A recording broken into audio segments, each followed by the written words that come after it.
नहीं नहीं नहीं नहीं नहीं, मैं आपको ऐसा नहीं करने दूंगी। मैं पापा जी के साथ अन्याय नहीं होने दूंगी।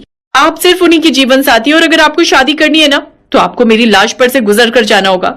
मैं सच कह रही हूँ मम्मी जी, मैं ये जहर की शीशी पी लूंगी।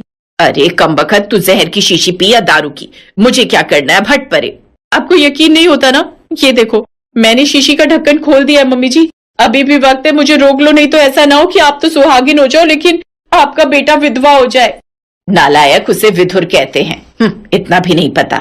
मुझे तो पहले ही डाउट था तूने पक्का चीटिंग करके ग्रेजुएशन की होगी। मम्मी जी मैं सच कह रही हूँ, मैं ये जहर पी लूंगी। अभी भी वक्त है, अपना फैसला बदल दो। फैसला तो नहीं बदलूंगी, अब जल्दी पी और फटाफट मर। क्यों मेरा मेकअप उतरवाने पर लगी हुई है? एक तो वैसे इतनी महंगी आर्टिस्ट बुलवाई थी, मुझे 20,000 ले गई। ठीक है, तो आप ऐसे नहीं मानेंगी। स्वाति जहर की पूरी शीशी पी लेती है और उसकी वहीं पर मौत हो जाती है।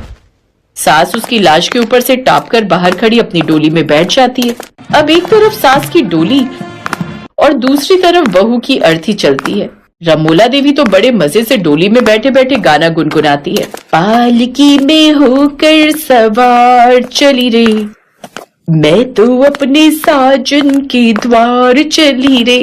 तभी नींद में वो जोर जोर से बड़बड़ाने लगती है। नहीं नहीं नहीं मम्मी जी ऐसा मत कीजिए। स्वाति, स्वाति उठो, क्या हुआ? क्यों चिल्ला रही हो? ओह गॉड, कितना बुरा सपना था दीपक। अर्थी पर बहू, डोली में सास। उफ, ये माँ जी का फैसला ना कहीं सच में मुझे हार्ट अटैक ना दे दे। पता नहीं क्या प्यार का खुमार चढ़ा है इस उम्र में। वही तो मेरी समझ में भी नहीं आ रहा स्वाति।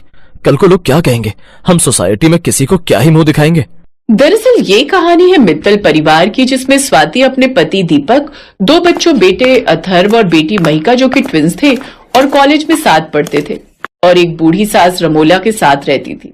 स्वाति की सास रमोला जो कि एक विधवा थी, वो 60 साल की उम्र में किसी से प्यार कर बैठी थी और अब बाकी की जिंदगी उस आदमी के साथ शादी के बंधन में बंधकर गुजारना चाहती थी।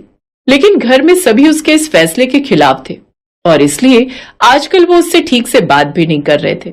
एक रोज, बहू, आज मैंने सबके लिए नाश्ते में आलू के पराठे बनाए हैं। सोचा आज छुट्टी है तो सबको अपने हाथों का बना हुआ खाना खिलाओ। नहीं, हमें नहीं खाना आपके हाथ का खाना। अथर्व बिल्कुल ठीक कह रहे हैं। आपके हाथ का खाना खाने से अच्छा हम भूखे ही रहे। देखा मम्मी जी, आज आपके कारण मेरे बच्चे भी भूखे ही उठ गए। अथर्व, माइका, तुम दोनों अंदर चलो, मैं तुम्हारे लिए बाहर से कुछ खाना ऑर्डर कर देती हूँ। हम अपने लिए बाहर से ही नाश्ता ऑर्डर करते हैं। अब वो सभी बाहर से खाना ऑर्डर कर देते हैं। ये देख रमोला को बड़ा बुरा लगता है, लेकिन वो चुप रह जाती है। अगले दिन वो जगत जी से पार्क में मिलती है। जब से मैंने घर पर हमारे बारे में बात की है, कोई मुझसे ठीक से बात भी नहीं